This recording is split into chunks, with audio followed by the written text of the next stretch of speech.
Hey YouTube, it's time for another Chuck's Backyard video. This one's going to be about my aquaponics garden. I'm going to show you how I set it up, how it's working, and just a few of the details for those that might be interested in doing something like this in their own backyard, or really anywhere. Aquaponics is really definitely fun.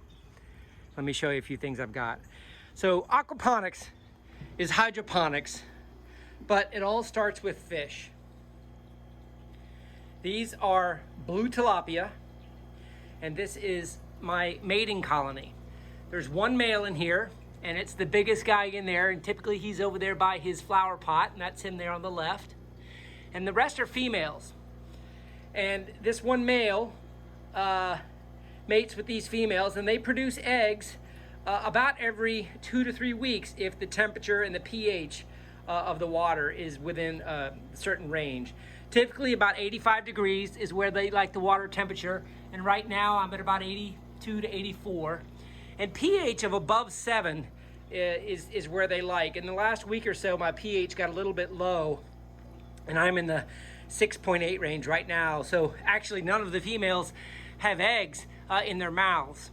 Blue tilapia are mouth brooders, so after the eggs are laid in the flower pot and the male fertilizes them externally, the females pick them up in their mouths and brood them in their mouths for about 10 to 14 days until they hatch. And they will actually hatch and still go in their mouth until their egg sacs are about gone, and then they can come out on their own. In this scenario, when the eggs hatch, or before they hatch, I have another tank down here where I have an egg tumbler, so I can actually put eggs down in there and let them hatch out away from the females. So if they didn't get eaten by the adult fish, just kind of extract them from that. So I have a mating tank.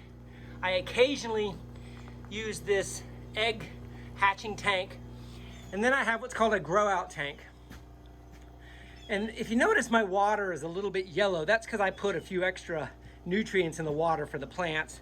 The fish don't need it and they don't mind it. That's actually iron that I'm using in the grow out tank. But at the moment, I've got these little guys growing out, and they've been in there about 3 weeks. They will get to about 3 to 4 inches before I probably release them in my pond out in the backyard. But here's where they grow out. And I've got 2 little nets up here where I have different age of small fry. And I'm just gonna see if I can show you here. This is my older net, and these guys down there hatched about a week and a half ago. And in this one, I've got a whole bunch more that hatched about 5 days ago.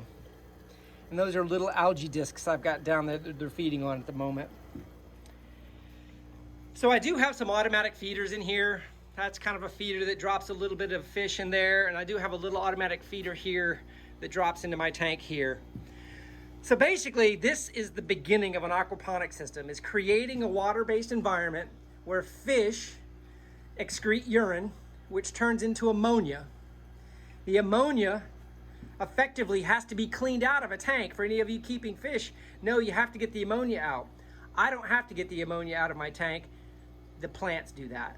Now let me show you a little bit more about how the plumbing goes from here. Just so you can see, I have 2 top drains basically, so the water is peeled off and drained down into this PVC draining pipe that goes outside. So right now I've got 2 drains connected. In this mating tank, if you notice, my top drain goes all the way down to the bottom. So I'm effectively siphoning off the bottom, which is why this tank is so clean. I never clean this tank. It essentially self-cleans by sucking up the debris off of the bottom and going up, out, and down into the PVC. Now my grow out tank, because these fry are so small, they would actually get sucked up through that little nozzle or clogged up into a filter if I put something on top of the nozzle there at the bottom. If you look real close, you may even see some particulates getting sucked up through that drain. In this scenario, I actually have a little mesh filter that I built on my 3D printer. That's what this guy is. But you see, if I pull him off, I just got a little top drain there. It essentially sucks the water out. This is a little mesh basket that I made that lets the water get filtered but still go out the discharge hole. And on all of these, I use T-fittings, so in case this gets clogged up, I've got an overflow drain. You see, I've got an overflow drain there too, in case it does go get clogged up somewhere along in the filter. And the water goes out into the outside of the shed. Now let me walk you outside where that is. There's the pond where I put my grown out tilapia. Plenty of room for them. Now as I walk to the outside of the shed, I have 3 barrels. The first is a stilling well that takes out the solid waste and settles it to the bottom. Effectively, there is the discharge pipe from the inside that you saw coming out of the tanks. This pipe goes in here and then vertically up. Now, I can show you a little bit in here how that works. You might see how that pipe goes over and vertically up. And then it comes to the top of a stilling well, and the water slows down and then falls down.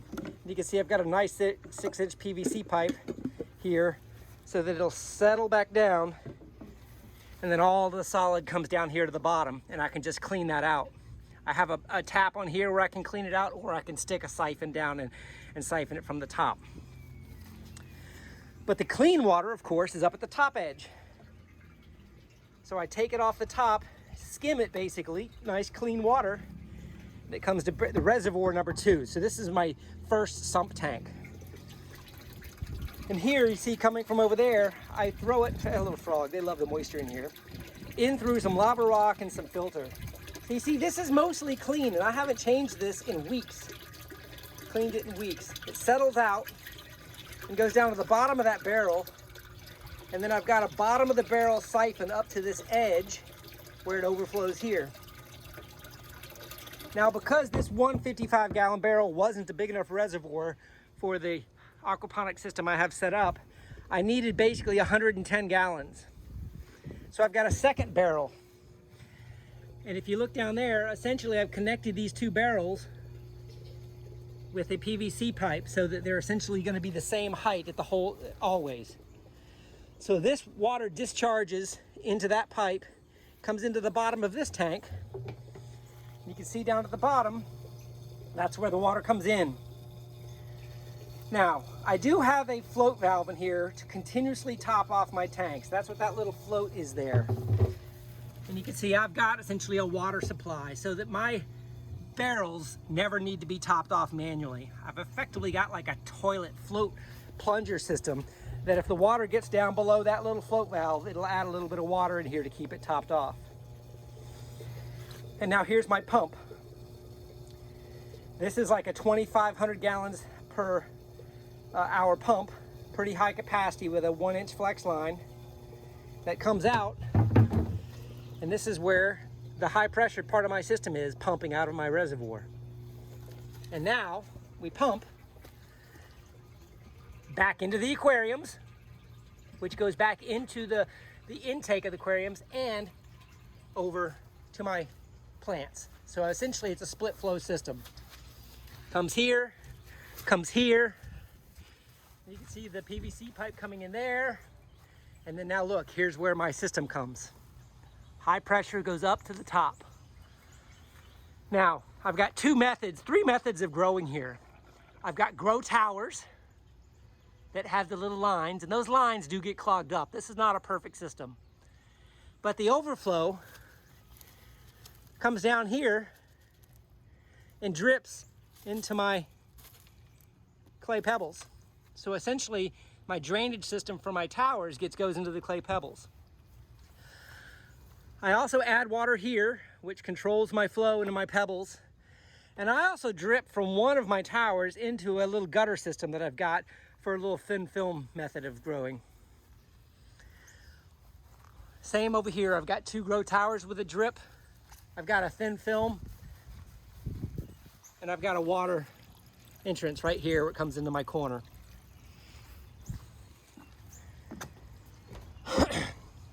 Now, if you notice here, the way I've done my barrels, I've done 2 barrels on the sides.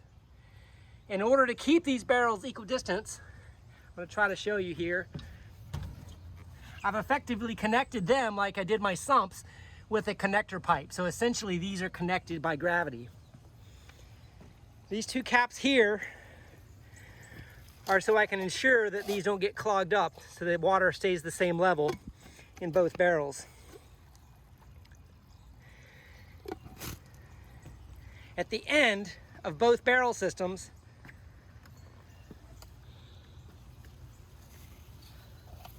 I've got the good old siphon, bell siphon. And my bell siphons have been working flawlessly for months. I rarely have any bell siphon problems. This bell siphon's on the other side of this basil in here. It's working great. The plants love it, but the way the chemicals get converted, the water comes out of the fish tank. It goes in here, and there are two bacteria that form on these pebbles.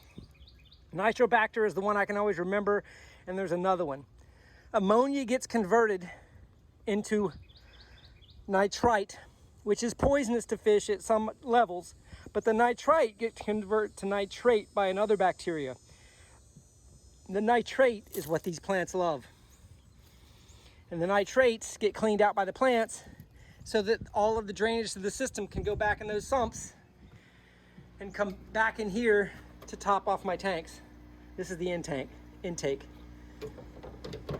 Fresh water, and I've got the flow rates set for those top pipes so that it changes this entire 55-gallon tank about 4 times an hour. That's the flow rate I'm achieving. So that's basically my system. Fish, urine, converted to ammonia, going down into a sump system to clean out the solids, overflow into a sump system that has a high pressure pump in it that can pump water up to the highest point that you need and either fill through the drip towers, fill through the power line, the pump line there, and flow into the thin film. Let the pebbles do the work of cleaning your water for your fish, and at the same time extracting the nutrients that these plants need. Let the water get drained back out by the bell siphons, as a flood and drain type of system is designed to do, back into the sump, nice clean water for the fish. That's how it works. The byproducts are healthy fish for reproduction into a pond, which is what I'm using it for. I'm not currently eating my fish, I'm trying to stock my pond. And beautiful green vegetables that you can use in your home and never really need to buy vegetables again.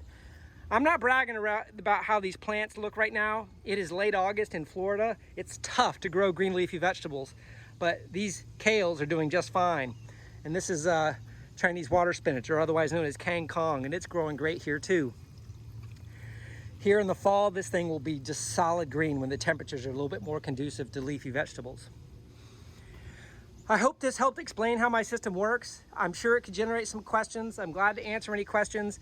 I do want to give Rob most of the credit for helping get me along the path. I was able to watch his videos and learn how to get the bell siphons working right. You know, gravity is your friend. Pump water to a high point, get all of your pipes for draining so that you're using the least amount of pumping possible. And then of course, find a fish that reproduces quickly, gets to the size if you're going to eat them, or if you're just going to stock a pond, or whatever you want to do with your protein. That's how it looks. So for future videos, I might get out there in the apiary and show you my beehives. It's been a rough summer for bees here in Florida, but I do have a lot of things going on over there. The bees are a great part of this system too, through pollination and other things. Well, if you got any questions, let me know. Please consider like and subscribe. Let's have a conversation. Have a great day.